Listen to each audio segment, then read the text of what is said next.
আমরা ভিতরে ঢুকে গেছি। আবার বাবা এখানে আলাদা রকমের সিকিউরিটি চেক হয়, সমস্ত কিছু জ্যাকেট এই ওই সমস্ত কিছু খুললাম, তারপরে ভেতরে ঢুকতে পারছি। এরকম মুনি গেল একটা অডিও গাইড নিতে, যাতে আমরা বুঝতে পারি এখানে কোনটা কি আছে। কিং লুই এটা বানিয়েছে, এইটুকু আপাতত জানি। বাকি সব এই পুরো এই যে ভার্সাই প্যালেস, সেটা পুরোটা জানা দরকার। সুন্দর গো ভেতরটা, দেখো। এইখান থেকে অডিও গাইড নেবো। তো এই যে লাইনে দাঁড়িয়েছে বলি।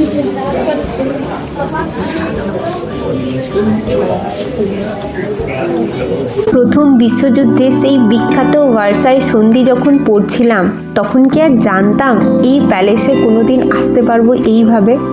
ভাবো, এই মুহূর্তে আমরা যে অপূর্ব প্রাসাদের ভেতর দাঁড়িয়ে আছি, এখানেই লেখা হয়েছিল ওয়ার্ল্ড ওয়ারের সেই গুরুত্বপূর্ণ অধ্যায়। প্রথম বিশ্বযুদ্ধে প্রায় 1,70,00,000 মানুষ মারা যাওয়ার পর 1919 সালের 28শে জুন এই প্রাসাদের বিখ্যাত হল অফ মিরর্স এ স্বাক্ষরিত হয় ট্রিটি অফ ভার্সাই। তাই এই প্যালেস শুধু রাজকীয় সৌন্দর্যের প্রতীক নয়, এটি এমন একটি জায়গা যেখানে একটি যুদ্ধের সমাপ্তি ঘটলেও আরেকটি বড় যুদ্ধের বীজ বপন হয়ে গিয়েছিল। ভাবো তো, আজ যেখানে হাজার হাজার পর্যটক এভাবে ছবি তুলছি, একসময় বিশ্বের সবচেয়ে ক্ষমতাশালী নেতারা এখানে জমায়েত হয়েছিলেন।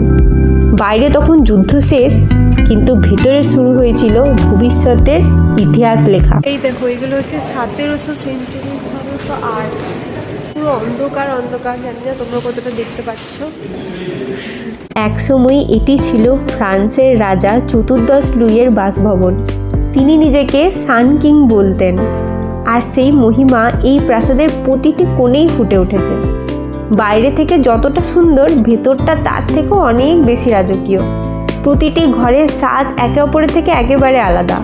কোথাও সোনালি রঙের কাজ, কোথাও বিশাল পেন্টিং, আবার কোথাও এমন সুন্দর ঝাড়বাতি যে চোখ সরানোই কঠিন। এই বিশাল বড় বড় রুম আর ছাদের অসাধারণ ডিজাইন, এত সুন্দর করে কয়েকশো বছর আগে কিভাবে যে এগুলো তৈরি করা হয়েছিল, ভাবতেই অবাক লাগছে।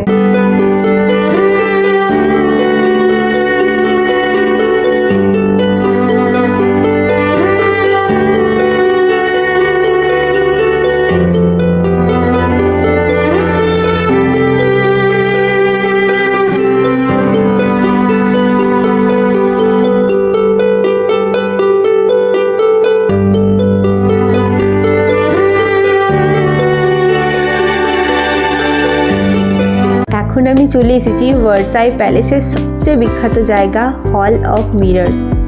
এখানে রয়েছে 357টি আয়না, যা একসময় ফ্রান্সের ঐশ্বর্য ক্ষমতার প্রতীক ছিল। একদিকে বিশাল বিশাল জানলা, আর অন্যদিকে সারি সারি আয়না। সূর্যের আলো পড়লে পুরো হলটি যেন ঝলমল করে ওঠে। 1919 সালে প্রথম বিশ্বযুদ্ধের সমাপ্তি ঘটানো সেই বিখ্যাত ট্রিটি অফ ভার্সাই এখানেই স্বাক্ষরিত হয়। যদিও যুদ্ধ শেষ হয়ে গিয়েছিল, কিন্তু শান্তি কিন্তু খুব সহজে আসেনি। জার্মানির উপর এমন কঠিন শর্ত চাপানো হয়েছিল, যা তাদের অর্থনীতি, সেনাবাহিনী, জাতীয় গর্ব সব কিছুকে গভীরভাবে আঘাত করে। অনেক ইতিহাসবিদ মনে করেন এই কঠোর শর্তগুলো জার্মানির মানুষের মধ্যে ক্ষোভ আর অপমানের জন্ম দেয়, আর সেই ক্ষোভই পরবর্তীকালে দ্বিতীয় বিশ্বযুদ্ধের অন্যতম কারণ হয়ে ওঠে।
And everywhere that Mary went, Mary went, Mary went, and everywhere that Mary went, the lamb was sure to go.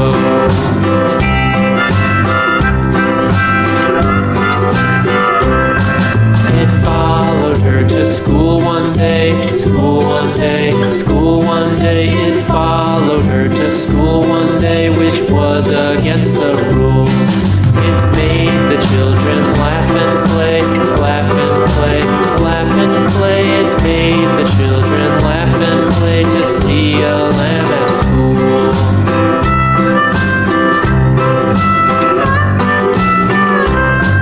And so the teacher turned it out, turned it out, turned it out. And so the teacher turned it out, but still it lingered near and waited patiently about, patiently about, patiently about, and waited patiently about till Mary did appear.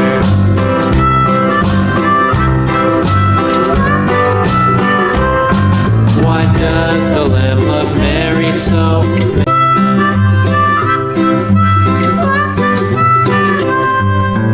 Mary had a little lamb, little lamb, little lamb. Mary had a little lamb, its fleece was white as snow. And everywhere that Mary went, Mary went, Mary went, and everywhere that Mary went, the lamb was sure to go.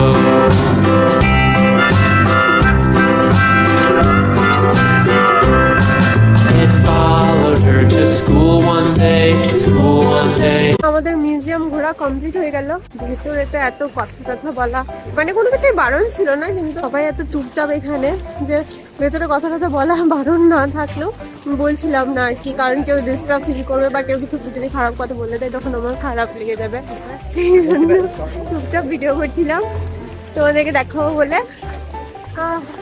দারুণ সুন্দর সত্যি, মানে যদি আমি মানে এটা একটু প্যারিসের একটু বাইরের সাইডে, এখানে আবার কি হচ্ছে, এখানে তোমার চেকিং কিছু হচ্ছে নাকি, যাই হোক সবাই আস্তে আস্তে লাইন দিয়ে যাচ্ছে। টিকিট তো দাঁড়াও, এখানে একটু মানে আবার টিকিটটা দেখে দেখে তারপর আবার বাইরে যেতে দিচ্ছে একটু, গার্ডেন সাইডটা হয়তো একটু দাঁড়াও। আমাদের প্যালেসের ভেতরে যা যা দেখা হয়ে গেছে আপাতত, এবার আমরা এসেছি গার্ডেন সাইডটা, কারণ আমরা গার্ডেনের দিকেরও টিকিটটা নিয়েছিলাম। তো টাইম আছে তো দেখেই নি অল্পখানি, তাই না, তাড়াতাড়ি বাড়ি গিয়ে কি করবো, যদিও খিদে পাচ্ছে। আর একটুখানি আজকে গ্রোসারি শপিং করে নিয়েও যাবো রুমে। ও হ্যাঁ, তো ওইখানে তো আটকে দিলে বলতে পারলাম না। তো হ্যাঁ, এখানে আবার টিকিট চেক হচ্ছে গার্ডেনে আসার জন্য, যেহেতু আলাদা টিকিট, তো সেজন্য ওখানে আবার টিকিট চেক হলো। হ্যাঁ, তো মানে প্যালেসের ভেতরের কথাটা বলি, এত সুন্দর, এত সুন্দর সত্যি, রাজারা রাজার হালি, মানে কি বলবো, এত সুন্দর, মানে যেটা রানীর ঘর, তারপর হচ্ছে রাজার যে ঘরগুলো, ও মাই গড এত সুন্দর। আর কি দেখো, এটা অ্যাকচুয়ালি খুবই ফেমাস যে কারণে, সেটা হচ্ছে এখানকার যে আর্ট, সেটার জন্য। হ্যাঁ, তো সত্যি মানে এমনি এমনি ফেমাস নয় আর কি, এত সুন্দর সমস্ত ছবি, মানে কি করে যে করতে পারে মানুষ, কতটা ট্যালেন্টেড হলে যে এরকম ভাবে আঁকতে পারে। তো অবাক লাগছিল আর কি, সব যত দেখছি ততই অবাক লাগছে, এত সুন্দর এভাবে আর্কিটেকচার আমি এর আগে দেখিনি, মানে এত সুন্দর করে সমস্ত কিছু আঁকা। আর দেখো দেখতে দেখতে আমরা পুরো গার্ডেন সাইডে পৌঁছেও গেছি, এখানে একটা লেক মতো রয়েছে, আর পেছনে পুরো বড় ঘন জঙ্গল, বড় গার্ডেন গো, অনেক বড়, বিশাল বড় প্যালেস, বিশাল বড়। সারা দিনটা আমাদের এখানে কেটে গেল।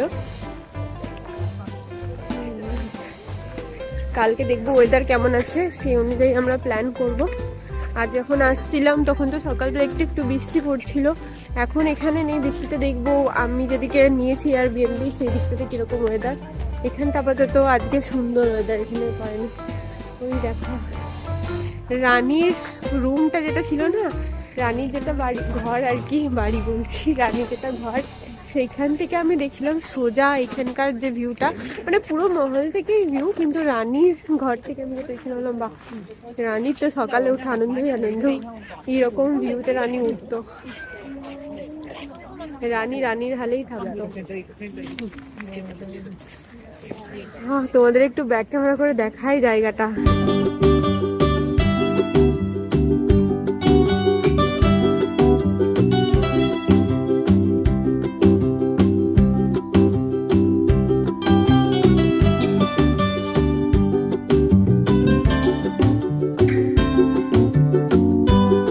এই দেখো প্যালেস থেকে বেরিয়ে রাস্তায় হাঁটছি, তো অল্প অল্প বৃষ্টি শুরু হয়ে গেছে। এই মাথায় টুপিটা পরে নিয়েছি, এখন আর ছাতাটা খুলতে ইচ্ছে করছে না।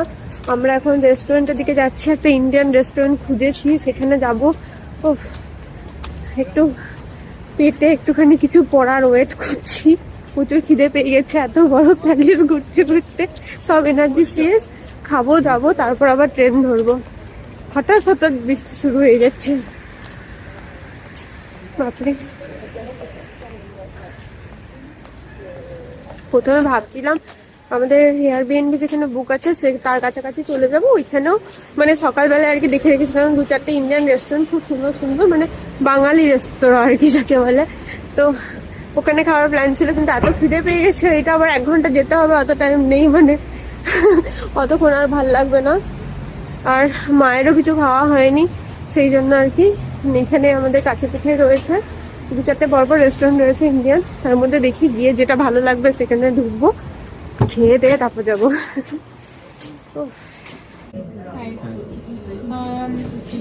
কি বাংলাদেশি? বাঙালি, সরি, ইন্ডিয়া থেকে না? আমরা পৌঁছে গেছি রেস্টুরেন্ট, খাবারের ওয়েট করছি, খাবার অর্ডার দিয়ে দিয়েছি। বাপরে আর ওয়েট হচ্ছে না, এত খেতে পাচ্ছে। ছোট্ট না ভিডিও করছি।